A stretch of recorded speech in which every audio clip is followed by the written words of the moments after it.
Hello and welcome to topic 3B, where we are battling the calculations and looking at an example that reinforces the concepts that we learned in video 3A, but we have done one by hand. This time, thank goodness, we can use just a more convenient calculator that is our spreadsheet. I don't want to, on purpose, use all the functionality of Microsoft Excel for two reasons. Because we have a dedicated statistics software package, and we make videos on that one separately, SPSS. And not everyone might use the same spreadsheet software. Some might use Google Sheets, Open Office, whatever you may have access to. So I try and do it in a way that just uses the bare essentials uh, in terms of conveniences that a spreadsheet offers. So for our purposes, it is just a glorified calculator, but with that comes a ton of conveniences. So let's have a look at this example. I just wrote up a small one, didn't make it too wordy, but could be quite relevant. And I just made up the numbers as well. We want to calculate the odds ratio, and we're actually going to do everything else as well for practice sake for the following study, which investigated the effectiveness of a certain vaccine in preventing a virus. And we got this information from our study. 200 tested negative when they didn't have any vaccine treatment. 50, and now I'm not incorporating the correctness of the test. Multiple tests have been done. They are negative. They don't have the virus, and they didn't receive any vaccine treatment. That, of course, can happen. 50 tested positive, meaning they have the virus, even though they did get the treatment. That's also possible because the vaccines aren't perfect, right? 130 had the virus and they didn't get a vaccine treatment. 85 tested negative, so no virus, even though, and they got the vaccine treatment. So all I did in Excel was start the table like so. I left myself a little bit of space on the left because that is where I'm going to make my list of all the statistics that we're going to calculate. So we have this information. The vaccine is the treatment, which I can also see as the risk factor. Not getting the vaccine is potentially placing you at risk for getting the virus, more so than getting the vaccine. But regardless, there is always a chance of getting this virus, of getting sick, right? So in both cases, there is some people in all possible categories. The question is, how does the treatment affect my chances of getting the virus? What happens, relatively speaking, being exposed to this risk factor? So for consistency, I'll put the lack of the treatment is in the top row because that's our risk factor, essentially, being exposed to the risk. And we just have to fill in these total cells. Now, we can just add them up. I'm not going to do it there. I'm going to do this row first so it doesn't hide some of the cells. We can say 130 plus 200. Nothing wrong with that because none of these are going to change or anything. But I want to get used to the convenience of a spreadsheet for when it matters. That instead of putting in the numbers I see, I will reference the cell with that number in it. I'll say, take this cell's value and add it to that cell's value and do that. It's exactly the same effect, but in some cases, it's much more convenient to reference the cell with the number instead of copying the number, because now for some reason I see, oh, I have a typo here. It was 135. This doesn't change because it's still, I copied the number. Let me just undo that. It's actually 130. Or I see here, oh, it wasn't 50, it was 55. Now, because of my more sophisticated calculation referencing cells, it'll update and I don't have to redo anything. But those are the numbers. I'll finish the columns to reference that cell plus. See, sometimes when I zoomed in, it can't see the cell. Then is just restart this and start typing in my formula bar, and that won't obscure any cell information. So that cell plus that cell, great. I don't have to actually retype this. I can just copy the formula over and copy the formula over again because I want to add up the totals as well. So there we go, all our numbers. So a total of 465 people were in this study. All kinds of combinations. Some had the vaccine, some didn't, some had the virus, some didn't. Let's figure out what the information suggests. And I'll just do everything. I'll ignore the question that is asking for only the odds ratio. I want to practice, I want to do it all. But a question might not ask for absolutely everything. So be aware of that. First up, I'm going to write them out. Absolute risk. And I will do it like this. I'll say AR be a small e. It looks like the word. Not the word.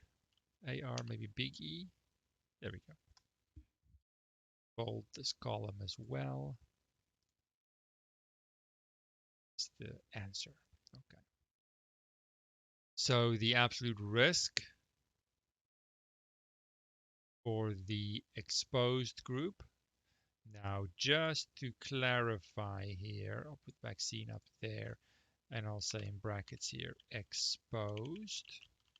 You're exposed to the risk, not exposed. Why is that bold and the other one isn't? I don't know. Just for consistency, I want to see a vaccine or a treatment in the same way as the risk factor, but it's kind of flipped. So the absolute risk for the exposed group is going to be, remember, within that row, 130 out of 330. I'm not going to put the number in, I'm going to reference the cell.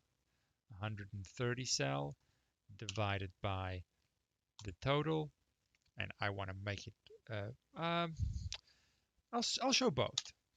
I'll show here the decimal, and where appropriate, I'll show the percentage. So there, I'll just take that one times 100, right? Nothing to it. I, on purpose, will not use the percentage format. There is a percentage format. If I go to number, I don't like that. Just like the percentage button on the calculator, it does the times 100 for me. I get the nice percentage symbol. I don't need that at all. I can put a percentage symbol there if I want to. There we go, percentage, right?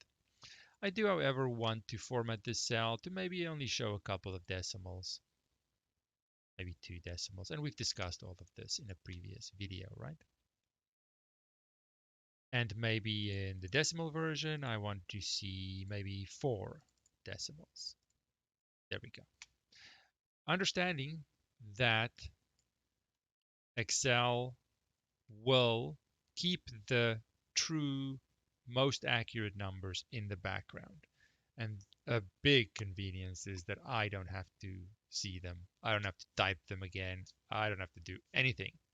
But I still have to tell it what to calculate. It's just a glorified calculator. So the absolute risk of the non-exposed group will be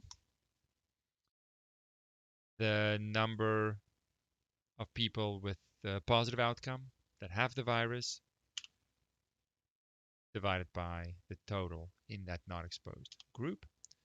And I'll set a percentage again. Yes, I can copy the formula. I'm just clarifying here. Copy that guy down to have my percentage symbol in case you want to see. All right. So at this stage, I like to pause and just think, what is happening here? Of course, this is just fictitious data, right? Let's see. So being exposed, not receiving the treatment, I have a 39.39% chance of getting the virus. Receiving the treatment, I have a 37% chance of getting the virus. So they're very close to each other. However, not receiving the vaccine treatment does, according to this, result in an increased chance of getting the virus. However slight it might be, sometimes it's not a big difference. Sometimes it is. Our previous example that we did by hand, we saw quite a difference. This one, very small difference, but there is a difference. And now we want to express that difference in a variety of ways, essentially. So it's good after the absolute risk calculations to just pause and say, let's look at what we have here. Relative risk. Space here, relative risk. Let's calculate it. All it is decimal version.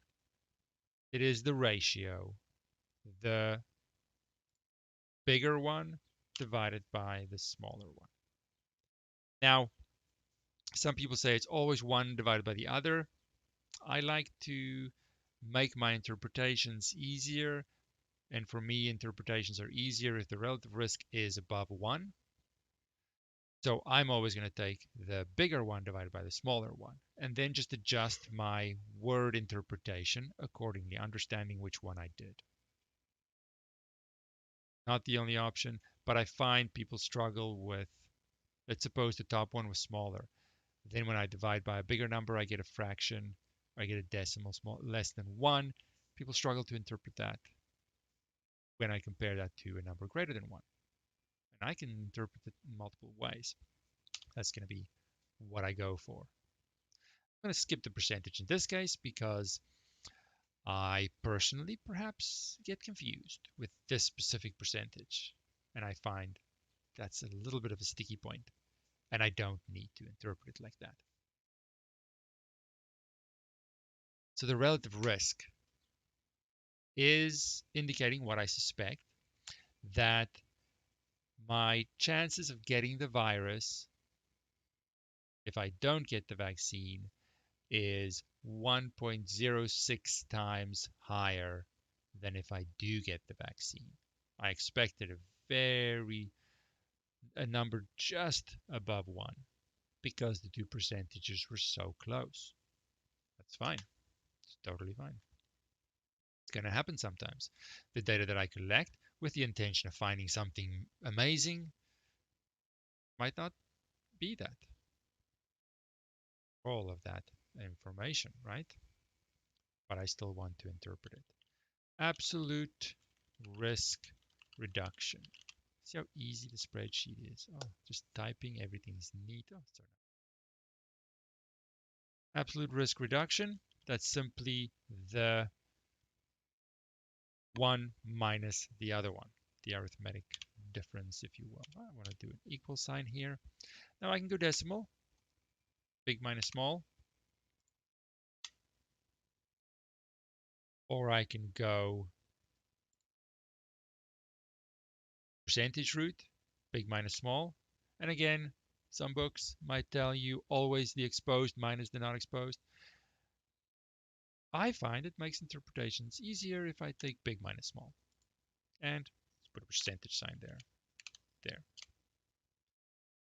So what does that mean? I have to be always able to interpret this. So if I didn't care about the vaccine at all, at taking the vaccine, not taking the vaccine, there is a chance of getting the virus. But not taking the vaccine gives me a 2.3% chance in addition to the quote unquote baseline normal situation.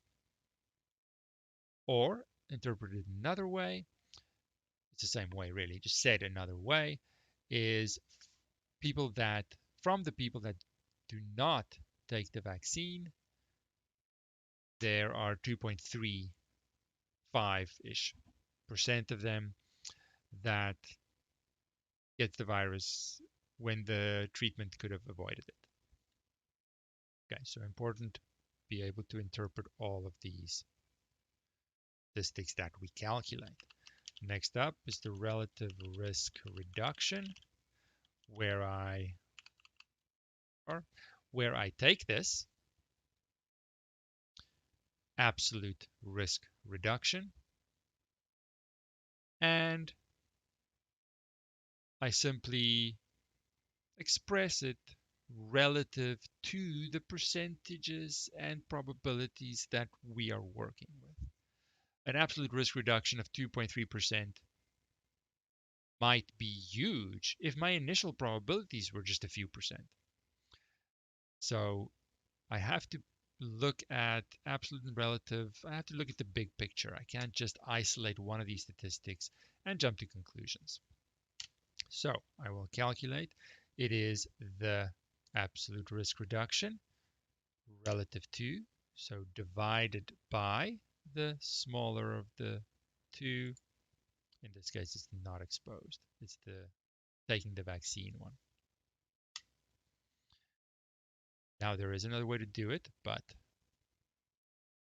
we'll mention that in a second. I can do the percentage version, take the absolute risk reduction percentage relative to the smaller percentage, which would be the not exposed group.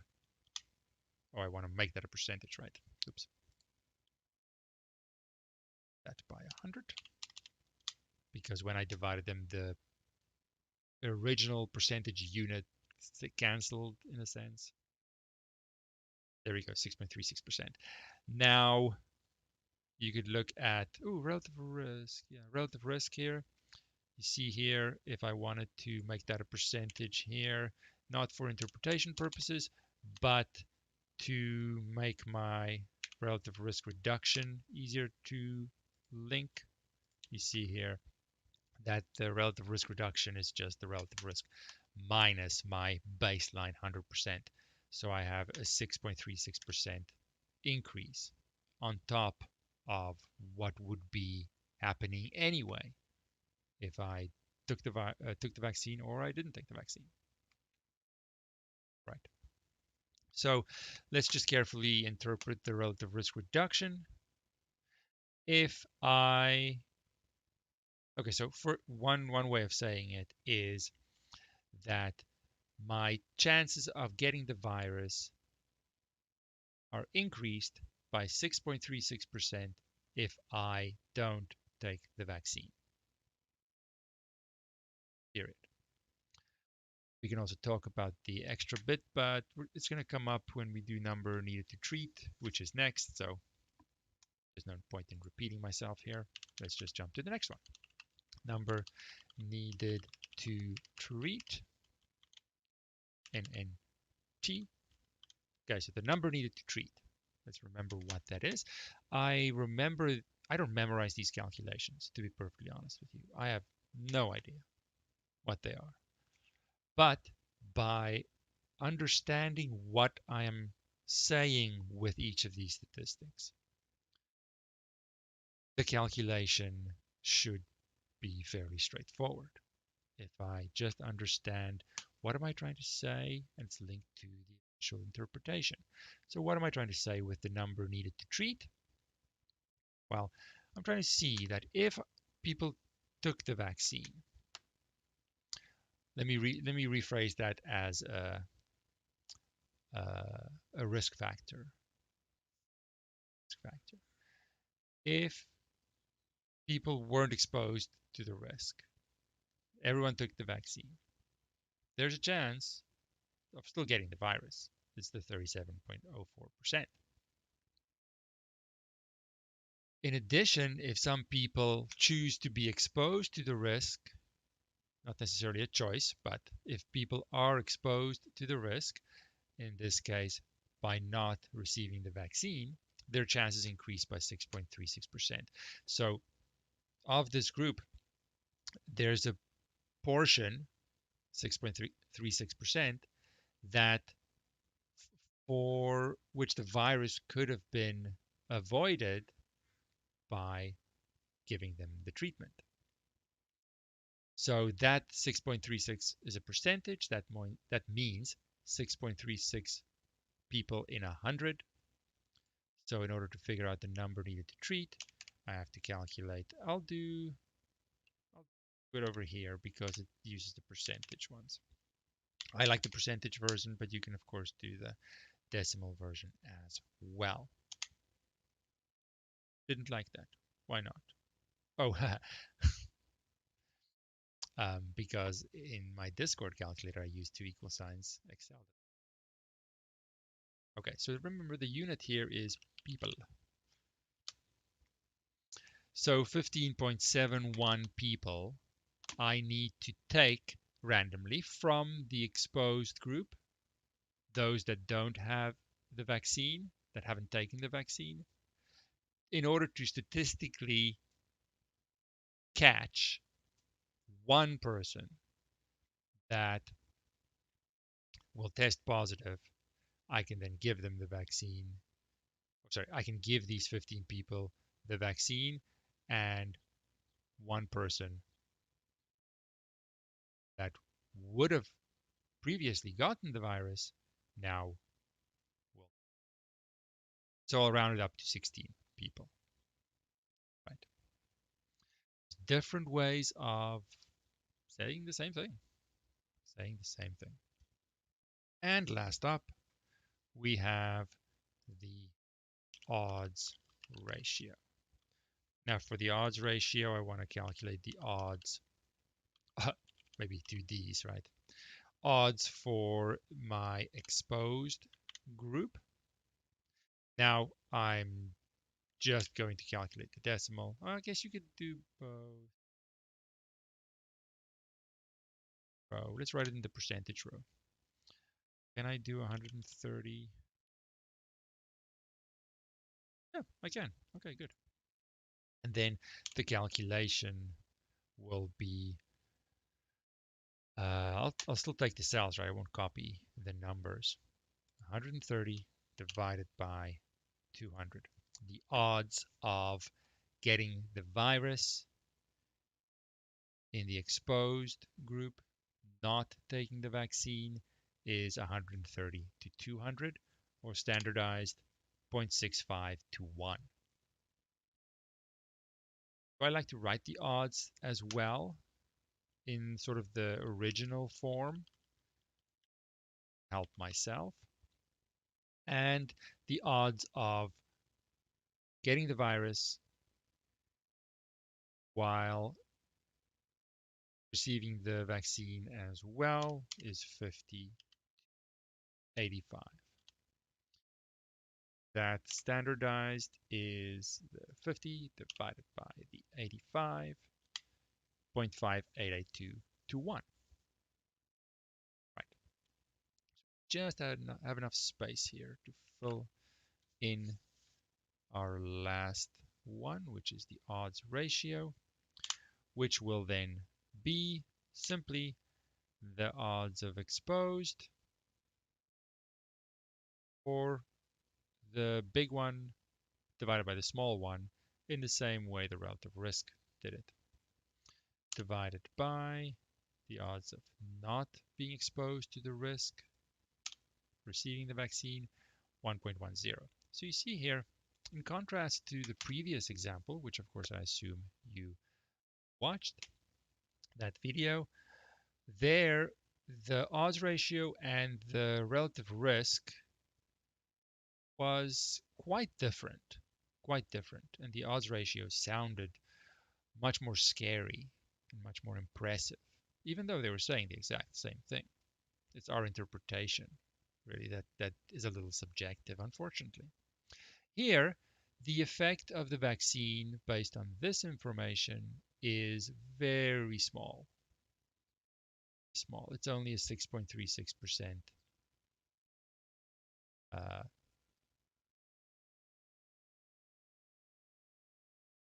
increase.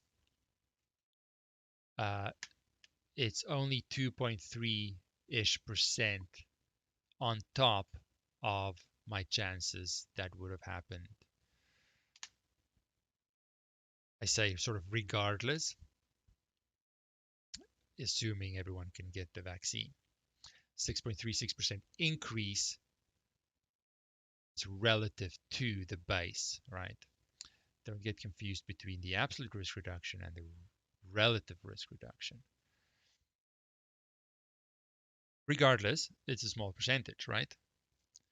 And that very small effect, very small effect of the risk factor will correspond to the odds ratio being very close to the relative risk. And in this case, let's just interpret the odds ratio. The odds of getting the virus when you don't receive the vaccine is 1.1 times more than the odds of getting the virus if you do receive the vaccine. Saying the same thing, except in the odds language rather than the more direct and easier probability language. But it's the same thing. So there's not much issue with presenting odds ratio versus relative risk because they are so close together. My potentially subjective impression when I see these numbers is the same. It's the same. But when the effect of the risk factor is quite large, then, or the larger it gets, the more the odds ratio will differ from the relative risk. And then, as an author, potentially, I have to think about how my information is perceived and what I want to present. Because unfortunately, when it comes to odds versus probability, people don't necessarily uh, have the correct understanding of how these two are different, yet say the same thing.